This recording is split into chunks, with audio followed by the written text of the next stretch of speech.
Assalamualaikum warahmatullahi wabarakatuh.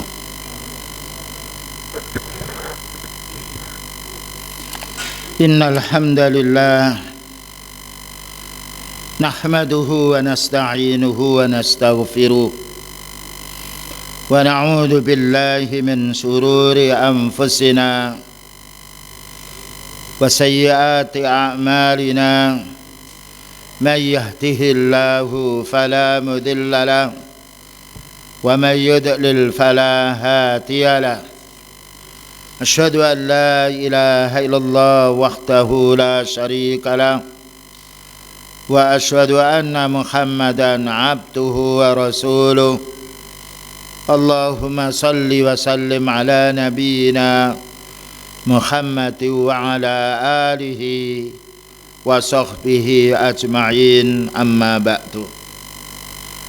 Ma'asyiral muslimin jamaah salat maghrib yang berada di Masjid Imam Syafi'i Mojokerto, hafizakumullah ta'ala.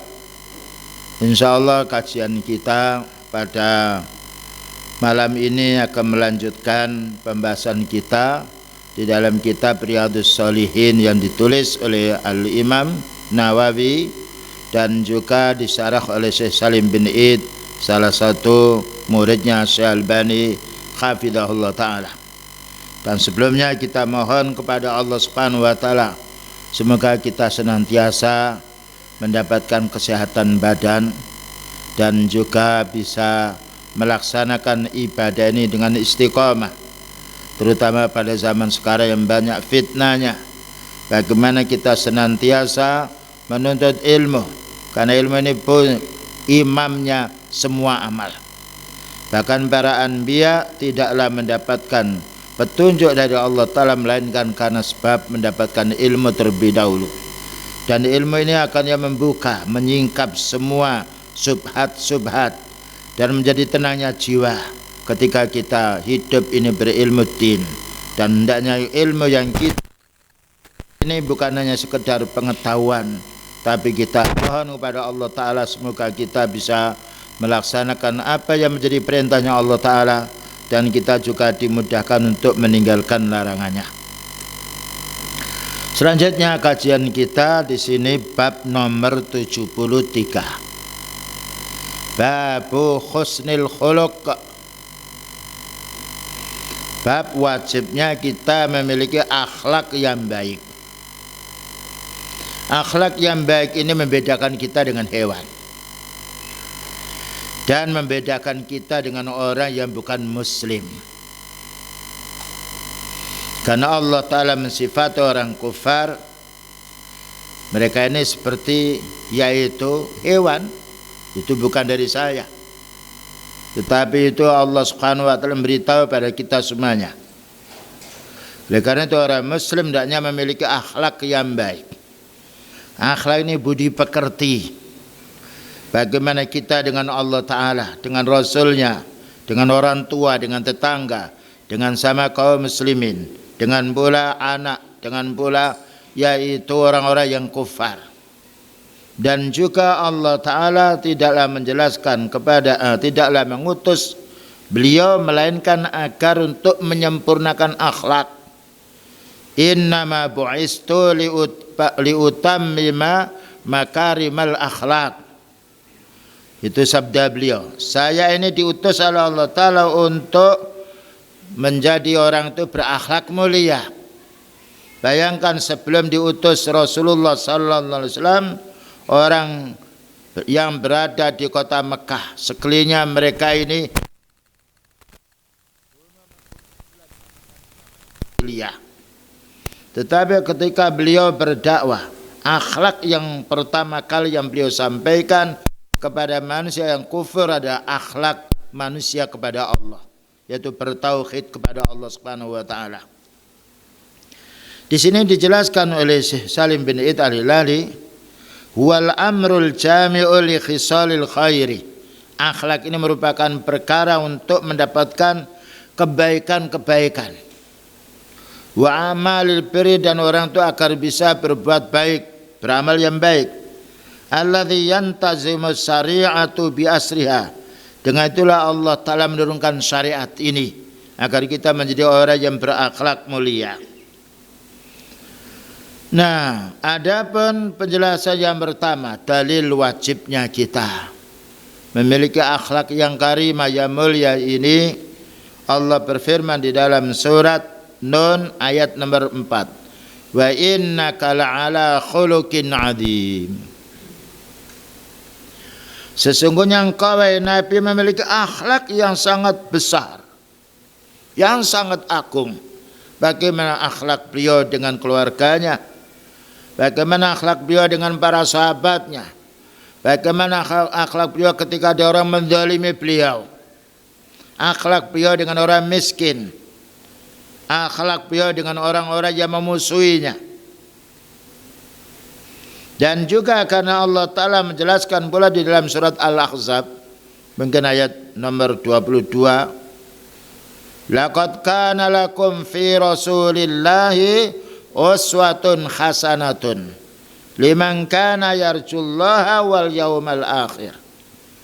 Sungguh telah ada suri tauladan yang paling bagus untuk dirimu itu, yaitu Rasulullah sallallahu alaihi wasallam. Ya. Uswatun yang hasanah, sighat mubalaghah, panutan yang paling baik. Tidak ada yang melebihi kebaikannya akhlaknya Rasulullah sallallahu alaihi wasallam. Oleh karena itu Allah Ta'ala menyebut akhlaknya beliau ini, wa innaka, sesungguhnya engkau Nabi la'ala khuluqin adzim. Sungguh telah memiliki akhlak yang sangat agung. Maka orang yang ingin akhlaknya baik, tirulah akhlaknya Rasulullah sallallahu alaihi wasallam. Oleh karena itu ketika Aisyah istrinya ditanya oleh para sahabat bagaimana akhlaknya Rasulullah sallallahu alaihi wasallam, jawabnya kana khuluquhu al-Qur'an. Kalau kamu ingin tahu akhlaknya beliau yang baik, bacalah Al-Qur'an. Karena Allah berfirman, wa innaka la'ala khuluqin adzim. Di antaranya akhlaknya beliau rafatun wa rahmah, belas kasihan pada orang beriman. Azizun alaihi ma'anittum, merasa berat penderitaan umatnya. Subhanallah. Dan juga beliau dermawan, jawad. Dan juga beliau pemaaf. Dan banyak sekali kalau kita pelajari sirahnya, perjalanan hidupnya Rasulullah sallallahu alaihi wasallam. Kemudian juga dijelaskan di sini. Wa qala ta'ala wal kadhimina al ghaidha wal 'afina 'anil nas. Termasuk akhlak yang paling bagus bagaimana orang itu bisa menahan marahnya dan suka memaafkan manusia. Ini termasuk akhlak yang mulia. Rasulullah sallallahu alaihi wasallam pernah didatangi orang Arab Badui. Yaitu pemimpin umat, ditariknya bajunya. Fanaza'ahu, sampai merah pundaknya. Kemudian orang Arab Badui mengatakan, hei Muhammad, bukan ya Rasulullah, aku minta duit. Subhanallah. 3 yang tidak punya adab orangnya. Tapi beliau tahu ini orang yang awam tidak tahu. Maka beliau menoleh, menyuruh sahabatnya kasih uang itu kepada si dia. Subhanallah. Demikian juga akhlak beliau ketika melihat di masjid dikencingi oleh orang Badui. Ketika para sahabat membentaknya, la tuzrimuhu mahma, kamu jangan bentak si dia, biarkan dulu. Datang beliau di tempat itu, minta air 1 timba, beliau sendiri yang menyiramnya. Subhanallah. Akhlak beliau dengan istrinya, maka beliau menjahit sandalnya, membantu pula kebutuhan di dalam rumahnya. Inilah panutan kita. Dengan tetangga beliau bagus. Ketika beliau dilempari sholat di masjid dengan kotoran binatang, bukannya beliau mendoakan jelek, tetapi doakan Allahumma hdi qaumi fa innahum la ya'lamun. Ya Allah, berilah petunjuk kaumku ini karena mereka itu tidak tahu. Ini akhlak-akhlak yang mulia yang dibutuhkan oleh kaum muslimin akan menjadi sejuk, akan menjadi tenang. Bagaimana orang yang salah mendapatkan pemaafan dari saudaranya karena keilmuan orang yang punya ilmu. Dan juga wal afina 'anil nas, memaafkan manusia. Jika Allah Ta'ala pemaaf, bagaimana kita tidak memaafkan? Cuma kalau orang itu dia selalu yaitu berbuat jahat kepada seorang, memang boleh suatu saat untuk menghentikan perbuatan jahat mereka. Tidak, saya maafkan kamu, aku akan tuntut di akhiratnya. Ketika orang itu hulu berlebih-lebihan di dalam mendolimi seseorang. Namun sekiranya dia orang yang berhenti dari kemaksiatannya, kita maafkan.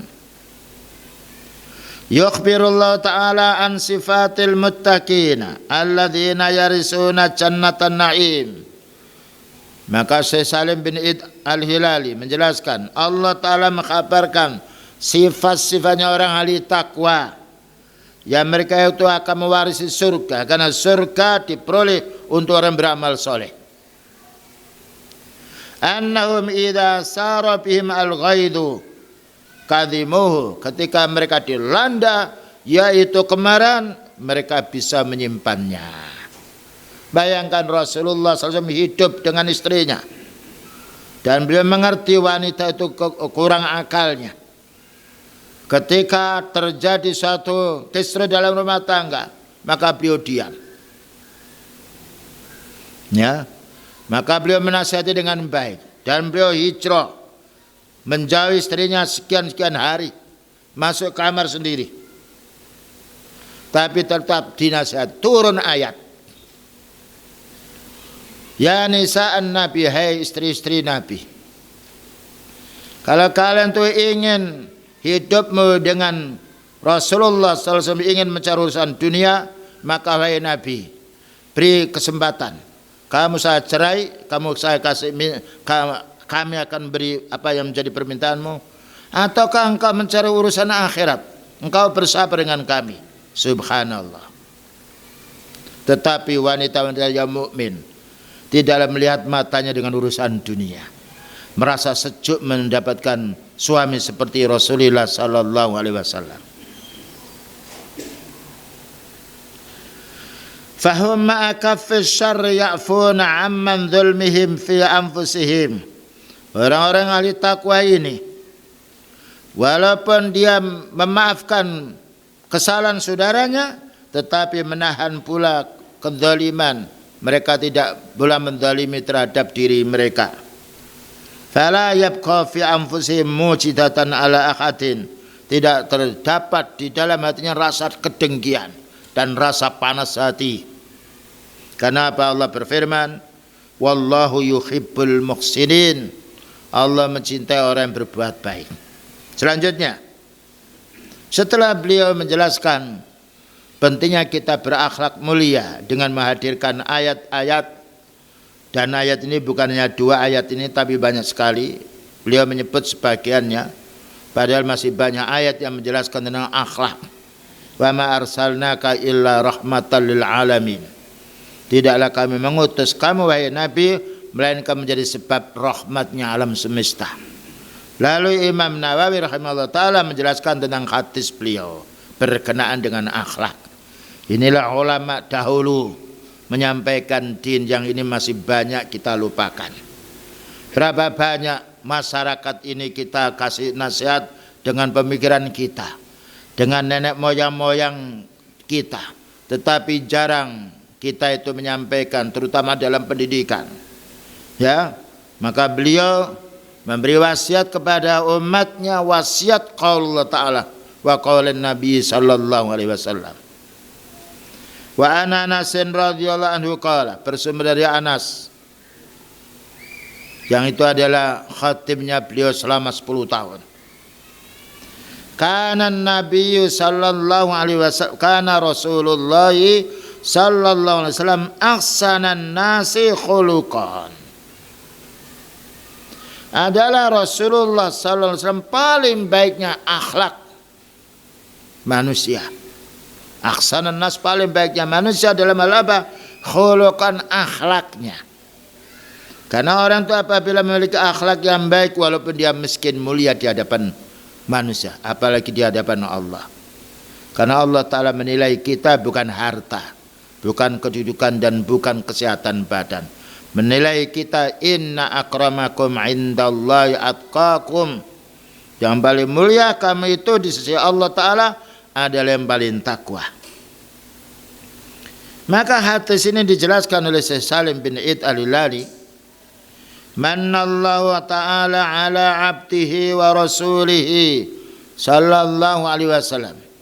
Allah Ta'ala beri karunia kepada hambanya, yaitu Nabi Muhammad sallallahu alaihi wasallam, seorang utusan yang mulia, bitaufiqihi ila makarimil akhlak, mendapatkan taufik dan hidayah memiliki akhlak yang mulia.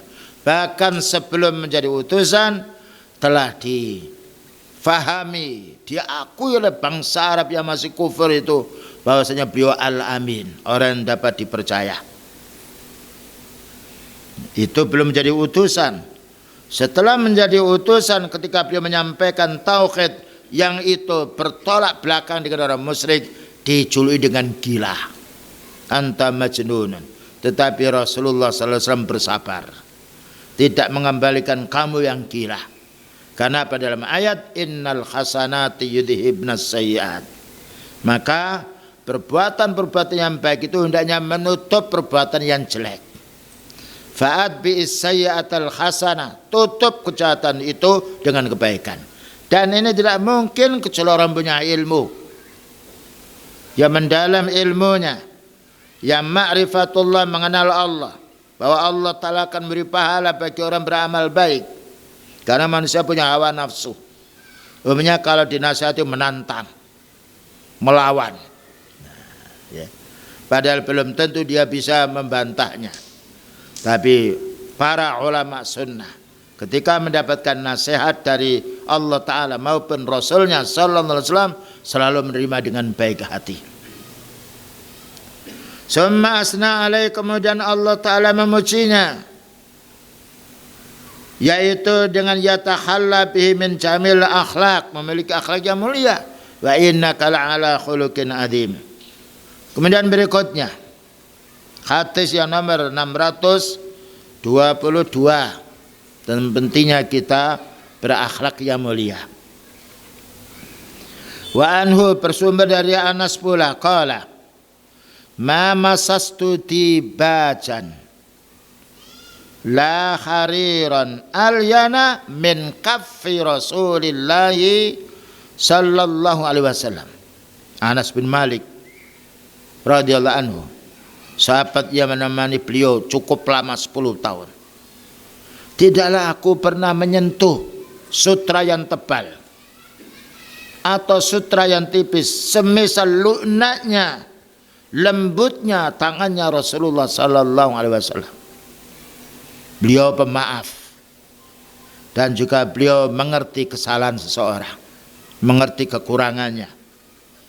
Kenapa bicara seperti ini Anas bin Malik? Yang nomor 2, wala samamtu raihatan qattun atyaba min raihati Rasulillah sallallahu alaihi wasallam. Tidaklah pernah saya mencium bau yang harum yang melebihi harumnya baunya Rasulullah sallallahu alaihi wasallam. Dia adalah orang yang menjaga kehormatan badannya, makanya dianjurkan untuk siwak, dianjurkan mandi, diajukan pula pakai tip, yaitu minyak wangi untuk kaum pria, dan juga bersih, pakainya bersih. Lalu apa katanya Anas bin Malik? Laqad khatimtu Rasulullah sallallahu alaihi wasallam asra sinin. Saya ini pernah melayani Rasulullah sallallahu alaihi wasallam selama 10 tahun. Fama qala li qattun uff.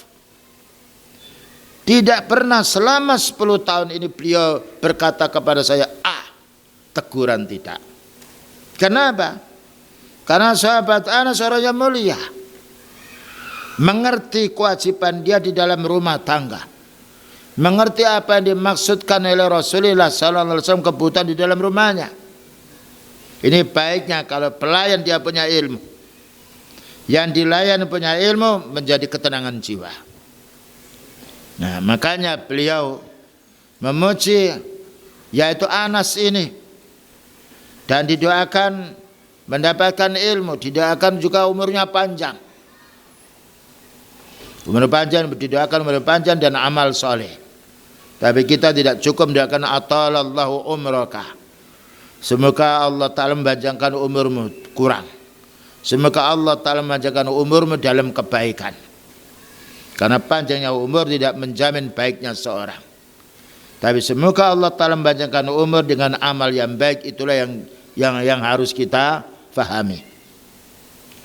Wala qala li syai'in fa'altuhu. Tidak pernah beliau menegur saya, kenapa kamu berbuat seperti ini? Nah, pelayan yang mengerti kewajiban dirinya, maka akan menyenangkan bagi orang yang dilayani. Dan tidak mungkin hal ini kecuali orang itu orang mukmin. Makanya cari pelayan yang beriman, bukan hanya sekedar yang pandai kerja. Karena orang itu kalau tidak beriman tidak dijamin ketenangannya. Akan mencuri. Minimalnya mencuri tenaga. Ketika tidak ada orangnya dia santai. Tapi ketika ada orang dia semangat dan merasa risih ketika ditunggu oleh yaitu majikannya. Tapi orang mukmin dia beramal, dia bekerja merasa diawasi oleh Allah.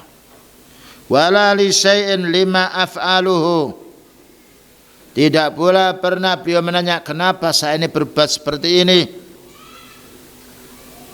Ala fa'alta kadza, mengapa kamu tidak mengerjakan ini? Tidak pernah. Kenapa?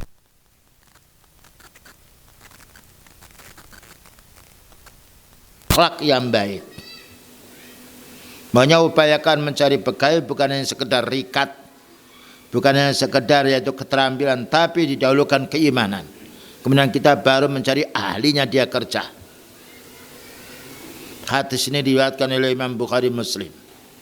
Kalau pekerja di tempat kita dia orang yang mukmin, yang merasa muraqabatullah, maka enak kita.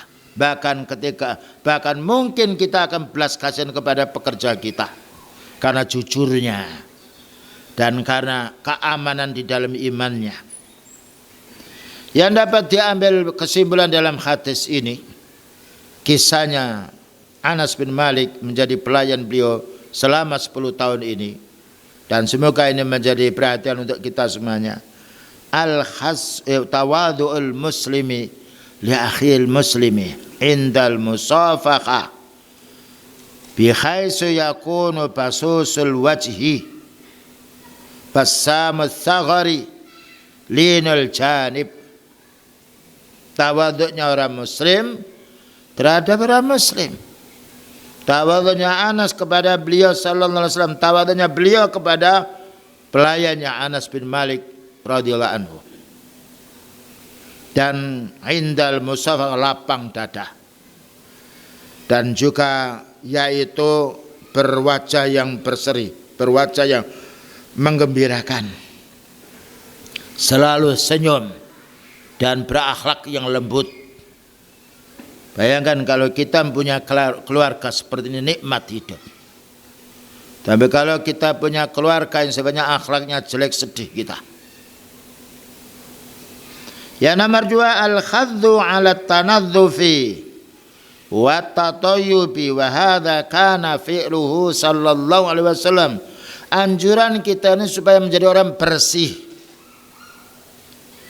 dan juga harum bau kita. Makanya untuk pria dianjurkan untuk pakai tip wangi-wangian. Kalau untuk wanita bagaimana dia menghilangkan baunya yang tidak enak. Dan inilah amalan beliau, bajunya bersih, harum pula, yaitu dicium oleh sahabatnya. Karena itu beliau menjelaskan hubbiba ilayya nisa'u wat-tib. Saya ini dibuat oleh Allah Ta'ala senang dengan wanita dan senang dengan harum-haruman.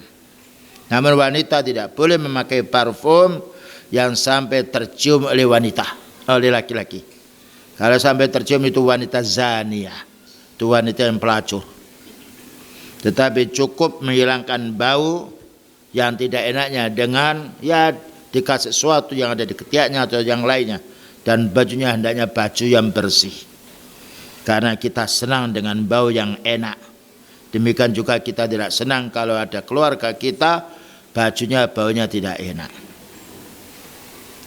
Berikutnya hadis ini juga menjadi penjelasan faedah untuk kita, al-khassu 'ala rifqi bil khatim. Anjuran kita hendaknya berlaku lembut kepada pelayan kita. Wa atamit tadhajjuri min fi'lihi. Jangan dibentak. Kalau keliru dinasihati dengan lembut. Barangkali ini bisa dibersihkan. Atau mungkin kapan waktu. Karena apabila kita diperlakukan lembut senang, perlakukanlah kepada pegawai kita dengan lembut pula. Karena itu beliau termasuk orang yang tawadhu. Berikutnya, taharri Anasin radhiyallahu anhu muwafaqata murati Rasulillah sallallahu alaihi wasallam. Berusaha sahabat Anas ini bagaimana ada kecocokan dengan yang dimaksudkan oleh Rasulullah sallallahu alaihi wasallam.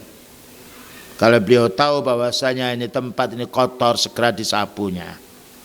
Tahu bahwasanya beliau butuh untuk bantuan tentang bajunya atau yang lain, segera membantu. Itu orang yang paling bagus. Dan orang yang menolong orang, terutama menolong orang yang punya ilmu, besar pahalanya.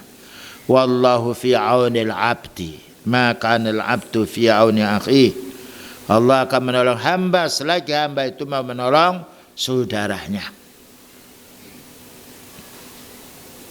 Kemudian berikutnya,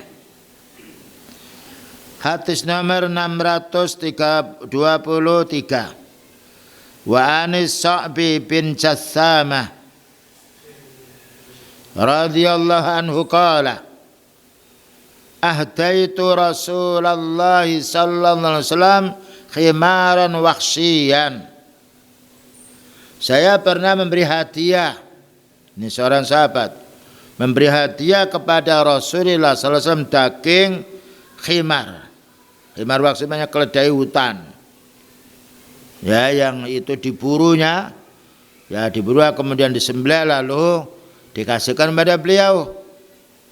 Faradtahu alayya, maka beliau mengembalikan daging itu kepada saya. Bukan marah.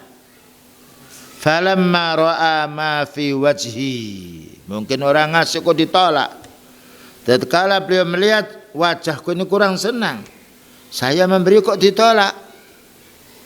Qala inna lam naruddahu alaika illa anna hurumun.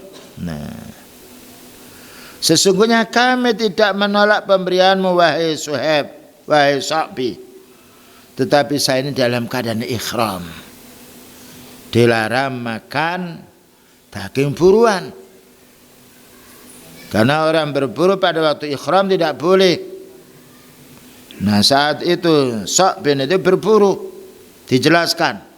Makanya kita kalau menolak pemberian orang supaya tidak terjadi dalam hati yang tidak enak, kita jelaskan. Sebetulnya saya senang dengan pemberianmu itu, tapi saya melihat kamu sangat membutuhkan. Saya terima, saya kembalikan lagi kepada dirimu. Boleh. Karena suatu saat orang itu memberi sesuatu dalam keadaan dia sengsara sekali, ingin berbuat baik sampai hutang-hutang. Kalau kita tahu mereka memberi kita ini ingin berbuat baik kepada kita, memadaratkan dirinya, kita terima, atau kita terima kita kasih dia imbalan yang lebih banyak. Karena apa? Paling banyak orang adalah khairukum li ahlihi. Paling banyak kamu itu orang yang paling baik kepada keluarganya. Khairun nasi anfa'uhum linnas. Paling banyak manusia yang paling banyak manfaatnya terhadap orang lain. Nah, yang di sini dijelaskan tahrimul akli min lahmis sayti 'alal khurum.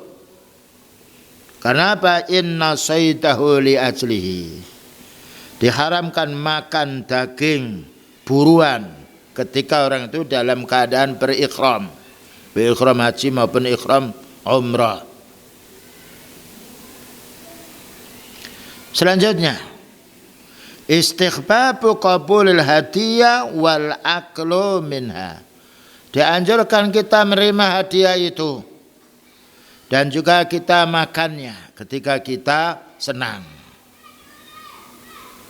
Tapi kalau kita tidak senang dengan makan sesuatu itu atau mungkin memadorkan di badannya, maka boleh menolak dengan halus. Pernah Rasulullah SAW dihadiahi oleh Umar bin Khattab daging dob.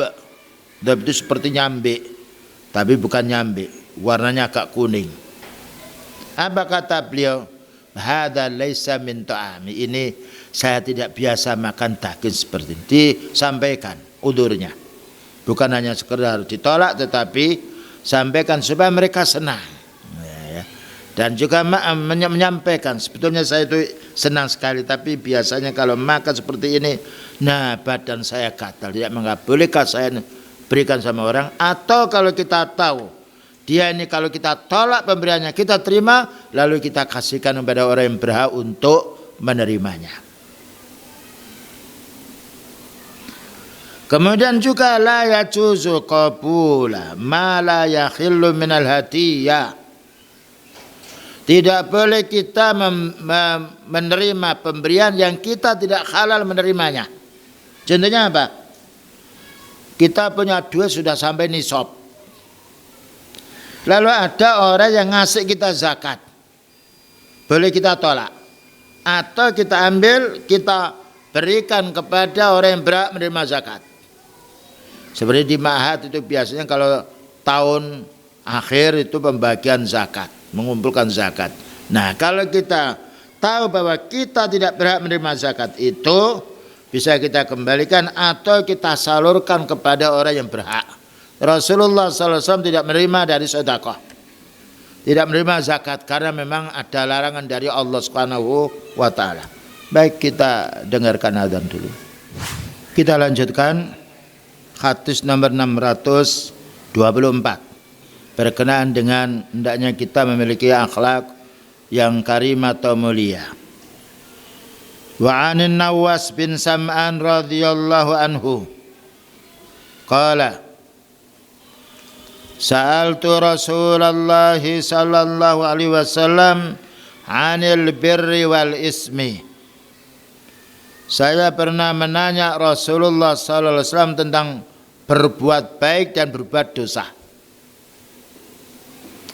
Wahai Nabi, berbuat baik itu apa? Atau akhlak yang baik itu apa? Akhlak yang buruk itu apa? Para sahabat menanya akhlak yang baik agar mereka bisa mengamalkannya. Menanya akhlak yang buruk agar bisa menjauhinya.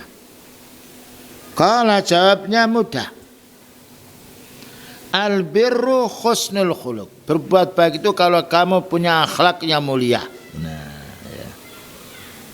Orang dia miskin, ya tidak bisa membantu saudaranya, senyum ketika berjumpa, berbuat baik. Senyumnya seorang istri pada suami, berbuat baik. Suami memaafkan apa menjadi kekurangan istrinya, berbuat baik. Umum, husnul khuluq terhadap anak, terhadap tetangga, terhadap tamu, terhadap pembeli, terhadap penjual. Ya, nomor 2 wal ismu, sedangkan dosa itu maha kafi nafsika, yang kamu ragu-ragu, ya, yang kamu tidak tenang dalam hatimu, itu kamu tinggalkan. Umpamanya ada satu saat kita ini masuk masjid, sebelumnya sandal kita nggak tahu sama barunya. Ini sandal saya apa tidak? Lebih bagus kita menunggu terakhir sampai mereka mengambil sandal itu, tinggal sandal kita. Kalau tidak ada, kita lebih bagus yaitu menunggu. Dan itu termasuk perkara yang kalau kita memberanikan diri, oh ini mungkin sandal saya, padahal kita ragu-ragu, bisa juga kita akan mengambil sandalnya teman kita, yang itu adalah dosa. Kemudian juga wa karita ayat tali alaihin nas, dan kamu benci ketika kamu mengamalkan sesuatu itu lalu dilihat oleh orang. Contohnya apa? Menjual, mengurangi timbangan. hutang tidak dibayar. Sehingga kalau melihat orang yang menghutang kita malu. Itu namanya dosa. Kalau kita belum bisa membayar, sampaikan, dekat, bukan menjauh. Dan upayakan orang yang menghutang kita itu orang yang berbuat baik kepada kita. Upayakan kita punya niat yang baik untuk membayar. Kalau kita punya niat yang kuat dan kita ada upaya, Allah Ta'ala akan mengabulkan kita, memudahkan kita. Karena Allah berfirman, walladzina jahadu fina lanahdiyannahum subulana. Maka orang-orang yang bersungguh-sungguh di dalam membela agama kami akan kami tunjukkan jalannya. Ya, jadi perbuatan dosa itu ketika kita berbuat sesuatu dilihat oleh orang kita benci dan kita tidak senang. Dan itu contohnya banyak. Ini kalau kita memiliki norma-norma Islam, berbeda dengan orang yang sudah tidak ada ikatan dengan akhlak. Sehingga berapa banyak orang telanjang tidak malu dia. Karena Allah Ta'ala telah mencabut rasa malunya. Karena itu beliau bersabda, wa illam tastahi fasna ma syi'ta. Kalau kamu tidak punya rasa malu, silakan kamu berbuat sesukamu. Dan ini namanya istidraj. Dilulu kita. Selanjutnya, hadis yang nomor 625 yang menjelaskan tentang akhlak yang mulia. Wa ana Abdullah bin Amr bin al-As radhiyallahu anhuma. Bersumber dari Abdullah bin Amr al-As, semoga Allah meridai keduanya. Qala, berkata Abdullah, seorang sahabat yang mulia ini, lam yakun Rasulullah sallallahu alaihi wasallam fakhisan wala mutafakhisan. Tidaklah Rasulullah SAW bicaranya jelek dan tidak pula pekerjaannya jelek. Bicara beliau bagus, pendek. Ketika dimarahi beliau tidak marah. Dan suatu saat marah kalau ada manfaatnya. Yang sekiranya kalau beliau marah orang itu mau berhenti. Pernah sahabat Umar radhiyallahu anhu, sahabat yang mulia. Maka sahabat Umar membacakan kitab Taurat dengan bahasa Ibrani. Di sebelahnya Rasulullah sallallahu alaihi wasallam. Beliau cukup menunjukkan wajah yang merah, bukan dicacinya.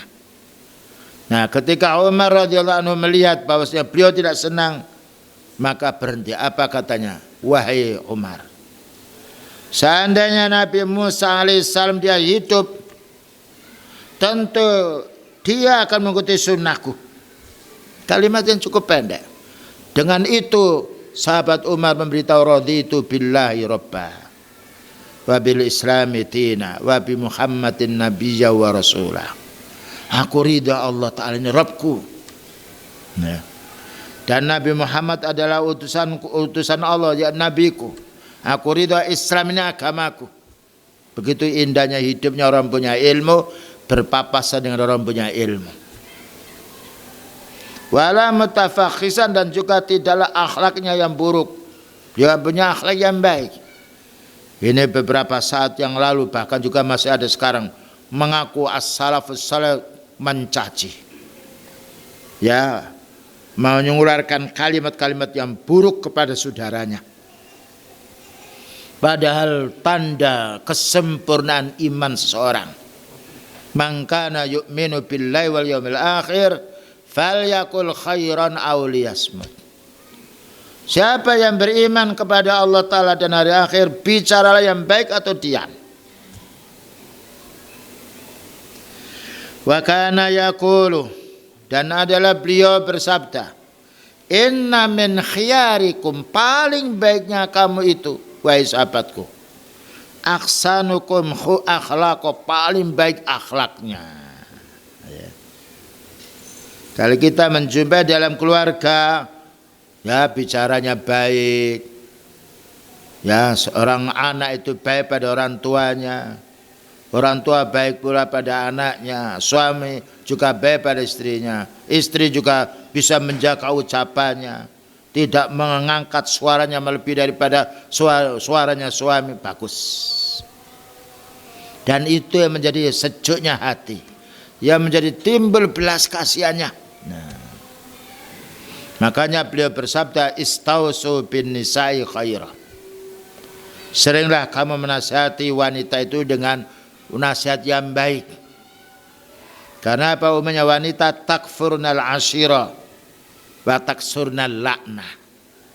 Sifat yang jelek ini beliau jelaskan. Umumnya wanita itu mengingkari kebaikan suami dan suka mengolok-olok suaminya.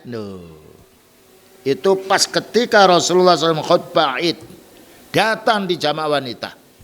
Tasaddaqna, wahai wanita, bersodakolah kamu, bersodakolah kamu. Fa inni uritukunna min aksari ahlin nar. Karena saya ini diperlihatkan oleh Allah Ta'ala, umumnya neraka itu banyak dari penghuni wanita. Maka tidak marah wanita yang dinasihati oleh beliau itu, malah menanya, falima ya Rasulullah, mengapa wahai Nabi? Qala taksurnal la'na wa takfurnal ashira. Karena wanita-wanita yang masuk neraka itu sering mencaci, bahkan juga mencaci suaminya, mencaci kerabatnya, bahkan juga mencaci anaknya pula, dan juga tidak berterima kasih kepada pemberian suami. Ini semuanya hadis, ya. Yang paling bagus yang menasihati kita itu bukan saya, bukan antum, bukan orang tua. Yang paling bagus menasihati kita adalah Allah Subhanahu wa taala. Karena Allah Ta'ala yang menciptakan kita. Dan juga Rasulullah sallallahu alaihi wasallam, karena beliau adalah utusan Allah. Karena orang menasihati orang berarti harus menasihati dirinya. Karena yang disampaikan bukan dari pendapatnya, tetapi itu ayat Allah dan juga hadis Rasulullah sallallahu alaihi wasallam. Selanjutnya pula yang dapat diambil kesimpulan dari hadis ini, yanbahi 'alal mu'mini ay yabta'ida 'anil kalamis sayyi. Seharusnya orang mukmin ini menjauhi ucapan-ucapan yang buruk, yang menyakitkan hati. Kalau kita dikata-katai tidak benar atau yang membuat marah kita tidak enak, janganlah berkata yang buruk kepada orang. Karena manusia punya sifat yang sama. Kalau kita dimarahi, dibentak tidak mau, jangan membentak orang. Kalau kita dicaci tidak mau, jangan mencaci orang. Kalau kita diolok-olok tidak mau, jangan mengolok orang. Karena manusia punya sifat yang sama. Subhanallah. Tetapi manusia terkadang dikuasai oleh hawa nafsunya. Ini perlunya kita berlindung kepada Allah dari hawa nafsu yang Allah berfirman, wala tattabi'il hawa fayudhilluka an sabilillah. Kamu jangan mengikuti hawa nafsumu, karena itu akan menyesatkan kamu dari jalan yang benar. Kemudian berikutnya tahammulu Rasulillah sallallahu alaihi wasallam fi khuluqihi, tajammulu Rasulillah sallallahu alaihi wasallam fi khuluqihi falam yastur anhu illa al-amalus salihu.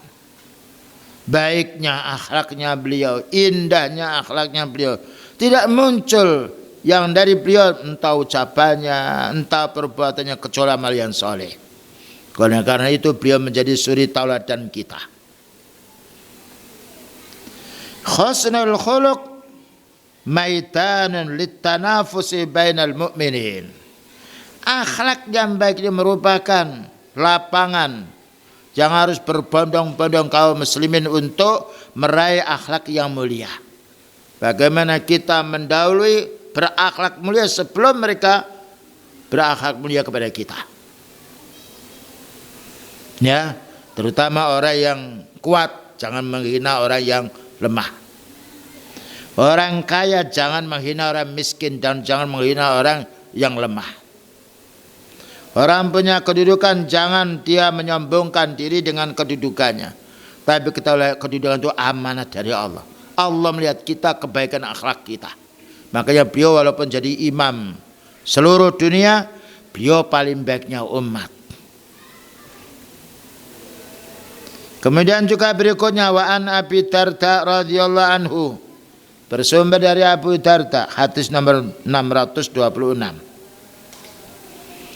anna nabiyya sallallahu alaihi wasallam qala, beliau bersabda, ma min syai'in asqalu fi mizanil mu'mini yaumal qiyamati min husnil khuluq. Tidak ada timbangan yang memberatkan orang mukmin besok pada hari kiamat, ya. Tidak ada timbangan yang memberatkan amal mukmin besok pada hari kiamat kecuali akhlaknya yang bagus. Subhanallah. Akhlak yang baik ini orang kurus bisa berakhlak yang baik. Orang miskin bisa berakhlak yang baik. Ya, dari jenis apapun, wanita, laki-laki bisa berakhlak yang baik. Orang yang tua juga bisa akhlak yang baik. Yang muda bisa. Karena akhlak ini butuh ilmu, tidak harus butuh duit. Kalau akhlak ini harus orang kaya, berarti banyak orang yang pecah dari orang miskin. Tapi terkadang muncul kesombongan bagi orang yang Allah lebihkan hartanya. Ya. Jadi timbangan yang paling berat untuk orang muslim bisa pada kiamat dengan akhlaknya yang baik.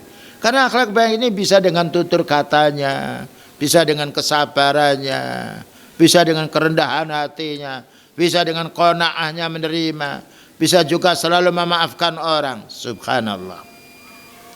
Selanjutnya, wa innallaha yubghidul fakhisal badhiya. Sesungguhnya Allah Ta'ala marah terhadap orang yang suka keras bicaranya, mencela orang. Nah, ya, terutama kita di dalam rumah tangga. Kalau kita dalam rumah tangga ini salah satunya tidak memiliki ilmu din, keras terus, tengkar terus, di jalan tengkar, di rumah juga tengkar. Tapi kalau salah satu di dalam rumah tangga ini orang punya ilmu, bagus. Oh iya, memang kamu itu kurang akalnya, kurang agamanya, saya suruh harus bersabar. Itu kalau yang rewel si istrinya. Kalau yang rewel suaminya, dia bersabar pula. Semoga suami saya mendapatkan taufik dan hidayah, bisa berlaku lembut kepada saya, memaklumi kekurangan saya. Selalu muncul kalimat-kalimat yang menyejukkan hati. Dengan akhlak, dengan kata-kata yang lembut. Bayangkan seorang badu yang kencing di masjid, dibentak oleh para sahabat. Dengan akhlak beliau, jangan dibentak dia. Kalimat yang pendek, jangan dibentak dia. Dia orang tidak tahu.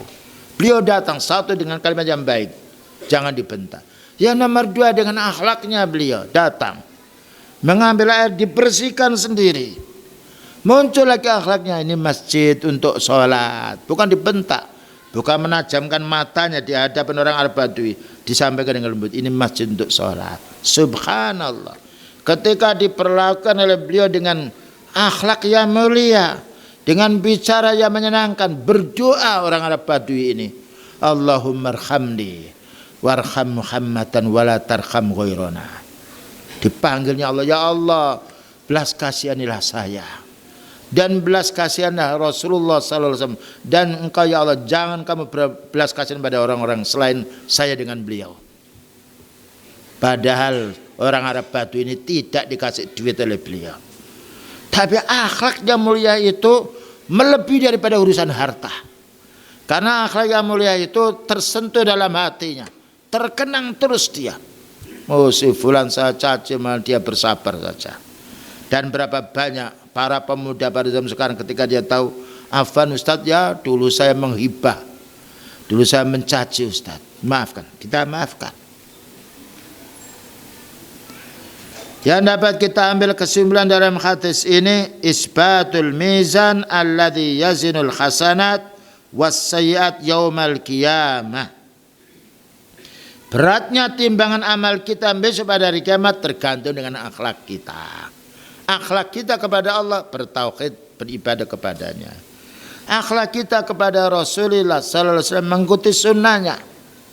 Akhlak kita kepada para sahabat, mengikuti jejaknya para sahabat, kita muliakan dia. Akhlak kita kepada kedua orang tua kita, berbuat baik, birrul walidain. Akhlak kita kepada anak, kita mendidiknya dan kita memaklumi kekurangannya. Akhlak kita pada tetangga, kita hendaknya berbuat baik kepada tetangga. Subhanallah, akhlak ini meliputi semua apa yang kita alami di permukaan dunia ini. Dengan guru, dengan anak, dengan tetangga, dengan cucu, dan juga dengan keluarga.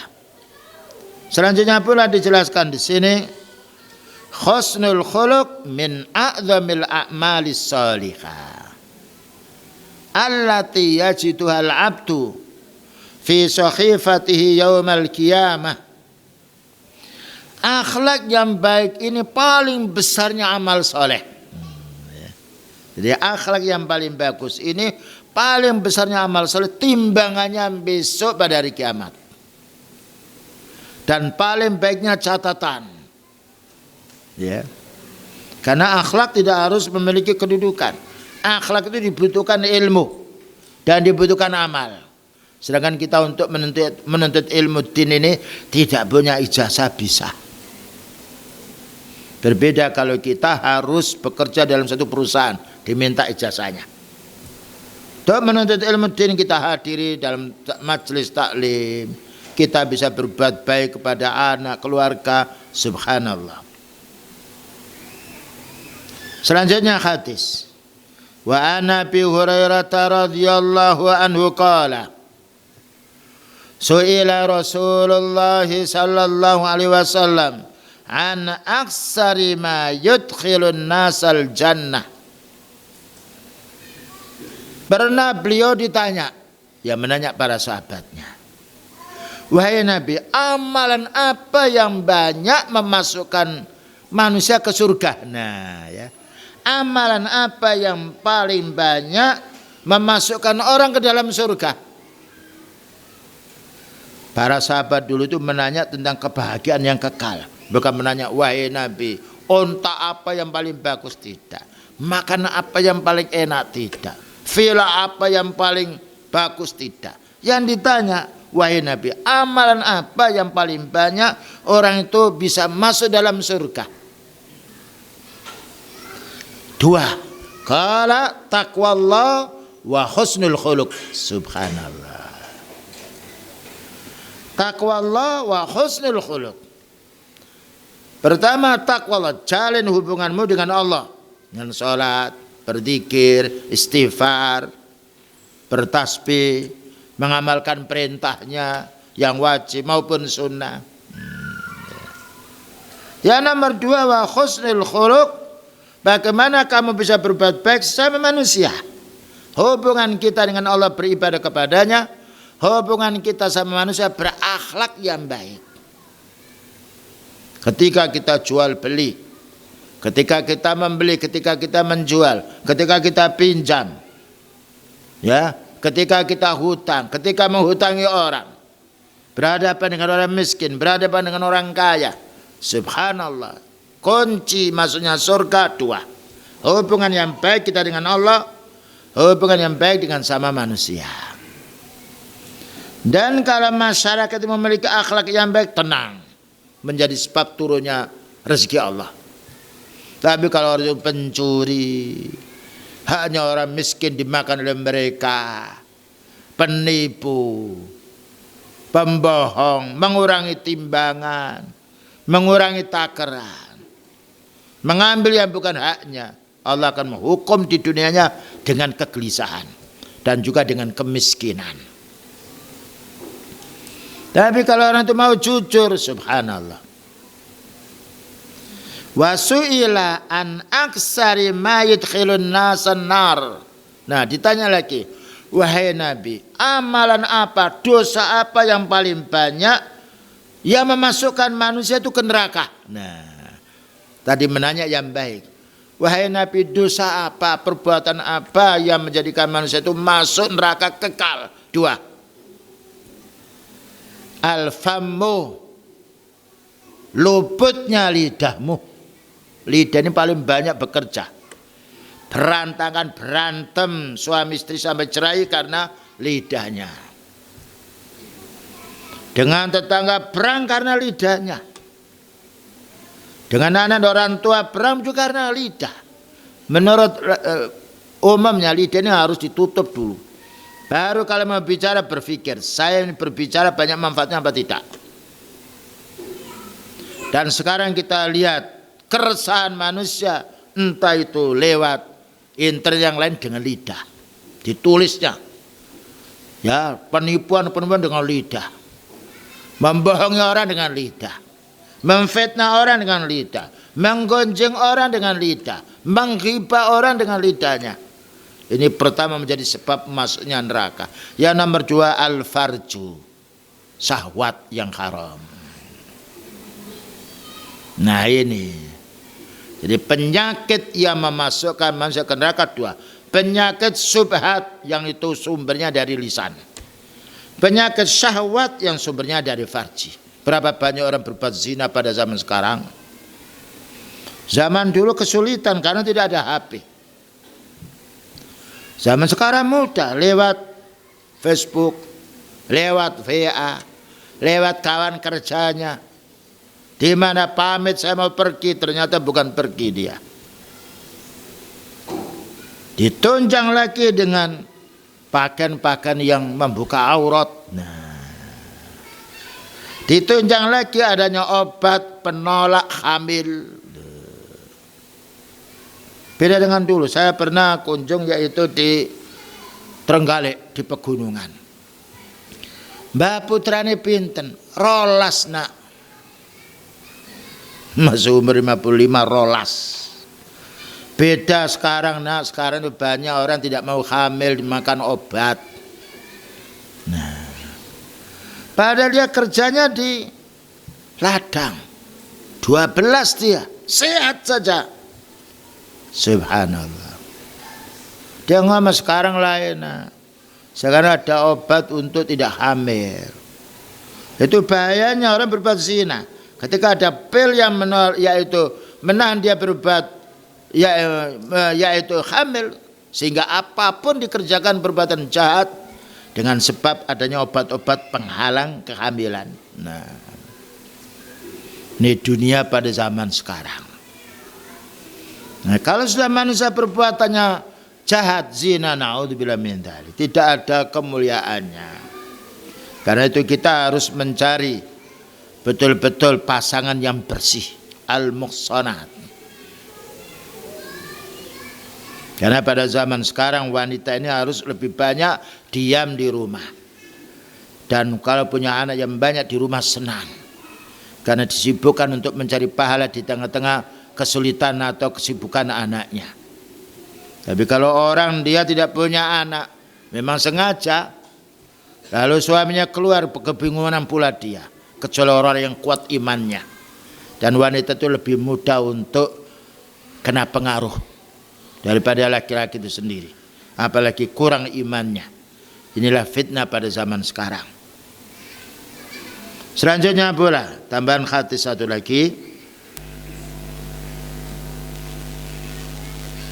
Wa anhu, maknanya an Abi Hurairah radhiyallahu anhu, qala Rasulullah sallallahu alaihi wasallam, akmalul mu'minina imanan ahsanuhum khuluqa. Ya, akmalul mu'minina imanan ahsanuhum khuluqa. Hadis ini diriwayatkan Imam Tirmidzi. Paling sempurnanya imannya orang mukmin. Jadi menunjukkan iman itu bisa berkurang, bisa bertambah, bahkan bisa hilang dengan kemurtadannya.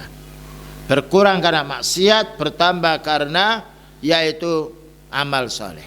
Lalu beliau bersabda, akmalul mu'minina imanan, paling sempurnanya iman orang mukmin, ahsanuhum khuluqa, orang paling baik akhlaknya. Nah, inilah pentingnya kita. Bagaimana berakhlak yang baik dalam rumah tangga, berakhlak yang baik dengan tetangga, berakhlak yang baik dengan pembeli, berakhlak yang baik dengan penjual, berakhlak yang baik ketika kita pinjam, ketika kita hutang. Karena orang itu apabila diperlakukan dengan baik, dia ingin membantu. Pelayan yang baik terkadang timbul kebaikan dari tuan rumah. Ini layaknya dikasih sesuatu. melebihi daripada gaji yang diberikan. Karena apa? Kebaikan seseorang. Dan itu yang menggerakkan Allah Subhanahu wa taala. Tapi kalau pelayan tidak baik, maunya mengusir, maunya dengki, maunya su'unidzon. Makanya lakukan, kalau kita ingin mendapatkan yaitu kebaikan dari Allah taala, kemudian juga dari manusia, jadilah orang memiliki akhlak yang baik. Ya, karena sifat manusia senang apabila diperlakukan baik. Kita kadang-kala ingin berharap kebaikan manusia, tapi kita mendalih dengan kejelekan kita. Ini tidak boleh. Wa khiyarukum linisaihim. Dan paling baiknya kamu paling baik kepada istrinya, kepada putri-putrinya, kepada ibunya. Karena Allah Ta'ala Allah Ta'ala memuliakan kaum pria kelebihan mentalnya. Bayangkan di pasar yang paling banyak bersuara wanita. Tetangga kalau sudah perang itu biasanya ibu dengan ibu, bukan laki-laki dengan laki-laki. Lihat laki-laki. Sampai di sekolah pun juga begitu. Melewati suaranya orang luar.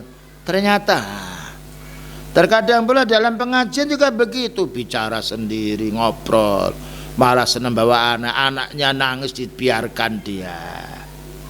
Ya, dia mendengar apa pokoknya hadir ya. Nah, inilah perlunya kita memberi nasihat. Nah, wa khiyarukum linisaim. Paling baiknya kamu berakhlak bagaimana bisa dandani. Ya, bisa menasihati istrimu, bisa menasihati ibumu, bisa menasihati yaitu nenek kita, bisa pula menasihati cucu kita wanita, bisa menasihati putri kita. Nah, kenapa? Mereka itu kurang akalnya dan juga kurang agamanya. Makanya untuk warisan wanita separuh, laki-laki 2, wanita 1. Ya. Suami kalau meninggal dunia, suami tidak punya anak, istri dapat 1/4. Kalau punya anak 1/8. Istrinya meninggal dunia, dia tidak punya anak, dapat separuh suami. Persaksiannya juga begitu. Laki-laki 1 bandingannya saksi wanita 2. Dan itu yang mengatur Allah, bukan kita. Inilah perlunya kita menasihati mereka. Istausu, seringlah menasihati. Dan yang dinasihati hendaknya menerima. Karena apa? Tidaklah orang itu menasihati karena ingin baik. Kalau tidak ingin baik tentunya akan dilantarkan. Sudahlah kamu pergi saja. Tapi Allah Ta'ala membangkitkan orang beriman ini bagaimana dirinya baik, bagaimana keluarganya baik. Allah berfirman, ya ayyuhalladzina amanu qu anfusakum wa ahlikum nara. Wahai orang beriman, jagalah dirimu dan keluargamu dari api neraka. Dan juga beliau mengatakan kullukum ra'in wa kullukum mas'ulun an ra'iyah. Setiap kamu orang muslim menjadi pemimpin dan kamu akan diminta pertanggungjawab atas yang kamu pimpin. Suami memimpin semuanya keluarga dalam rumah tangga. Ketika suami tidak ada, wanita menjadi wakilnya. Wal mar'atu ra'iyatun fi baiti zawjiha wa waladihi. Wanita menjadi imam bukan di luar, menjadi pemimpin di rumah tangganya, di dalam rumahnya, memimpin anak-anaknya dan juga memimpin anaknya suami ketika suami tidak ada. Begitu Allah Ta'ala mengatur kita. Demikian juga Rasulullah SAW tentang pentingnya memperbaiki akhlak di dalam rumah tangga. Kalau masing-masing rumah ini akhlaknya baik, satu kampung 100 yaitu rumah menjadi baik pula. Karena kebaikan anak tergantung kebaikan orang tua. Karena anak dididik oleh orang tuanya. Tapi kalau orang tua sudah pecat akhlaknya, naudzubillah min dzalik, bagaimana anak akan menjadi baik? Illa man rahimallah, kecuali Allah Ta'ala merahmatinya, memberi petunjuk. Namun umumnya anak ikut kepada orang tuanya. Inilah yang perlu kita pahami. Baik, begitu yang dapat disampaikan. Barangkali ada pertanyaan, silahkan. Fadhal.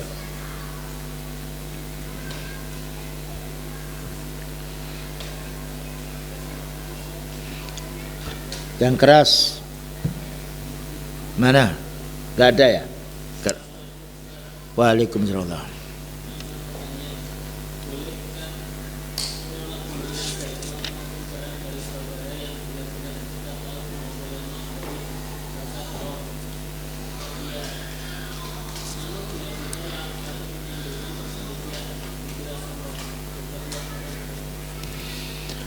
Kita tidak boleh menerima sesuatu yang kita jelas dari penghasilan yang haram. Karena beliau bersabda, innallaha thayyibun la yaqbalu illa thayyiban. Allah Ta'ala itu baik, tidak menerima pemberian kecuali pemberian yang baik. Jadi kita tolak dengan halus. Nah, apabila kita sudah tahu, tapi kita tidak boleh menanya ketika diberi, Pak, ini harta dari yang haram apa yang kalau tidak. Ya, kalau kita tahu memang sumbernya murni dari yang haram, kita wajib menolaknya. Ya, karena tidak akan diterima doa kita kalau perut kita ini masuk dari hasil yang haram. Ada salah seorang bepergian jauh, mengangkat tangannya, ya Rabbi, ya Rabbi. Mohon kepada Allah, tahu Allah Ta'ala di aras, tapi beliau menyayangkan wamat amuhu haramu. Makanya ini dari hasil yang haram atau dikasih dari orang yang haram penghasilannya. Wa masrabuhu haramun. Minumnya pula diperoleh dari hasil yang haram atau minumnya itu sendiri haram. Wa ghudhiya bil harami, dan juga dikasih dari hasil, dikasih makan dari hasil yang haram. Fa anna yustajabu lidzalika, bagaimana doanya akan diterima oleh Allah? Jadi kalau kita dari pemberian itu kita meragukan, tanya dulu, Pak, ini maaf saya, mana ini duit dari mana? Terus pokoknya kamu terima. Gak enak kita. Kalau dia memberitahu, ini saya habis panen, ya, dan ini, ya, ini saya ingin bersedekah, kita terima. Tapi kalau itu dari hasil perjudian, dari hasil riba murni, dari hasil mengurangi timbangan, dari hasil yaitu menipu orang, maka kita tidak boleh makan. Sampai kita sendiri sebagai seorang anak tahu pekerjaan ayah kita dari hasil yang haram, kita hendaknya mencari rezeki sendiri. Karena berakibat dampak tidak diterimanya doa. Ya. Tapi kalau kita tidak tahu dari mana, maka kalau dalam firasat kita ini orang ngasih, ya, dan kita ada keterangan dalam hati, kita bisa menerima. Kalau kita dalam keadaan kebingungan yang lainnya, khawatir ini hasil daripada rampok, dan khawatir barang curian dikasihkan sama kita, dalam keadaan kegelisahan, bisa juga kita simpan terlebih dahulu atau kita berikan pada orang, atau kita serahkan di masjid umpamanya. Sehingga kalau ada usutan, ini saya dikasih, saya letakkan di masjid, ini takmirnya tahu. Wallahu a'lam bishawab. Kelas. Baik, begitulah kaum muslimin wal muslimat yang dapat kita fahami bersama. Semoga yang kita dengar dari ayat Allah Subhanahu wa taala dan yang kita dengar dari hadis Rasulullah sallallahu alaihi wasallam ini, Allah memudahkan kita untuk mengamalkannya, karena amal inilah yang menjadi sebab perbaikan diri kita dan juga keluarga kita. Wa sallallahu ala nabiyyina Muhammadin wa ala alihi wa sahbihi wasallam. Subhanakallahumma wa bihamdika asyhadu an la ilaha illa anta astaghfiruka wa atubu ilaik. Walhamdulillahirabbil alamin. Wassalamualaikum warahmatullahi wabarakatuh.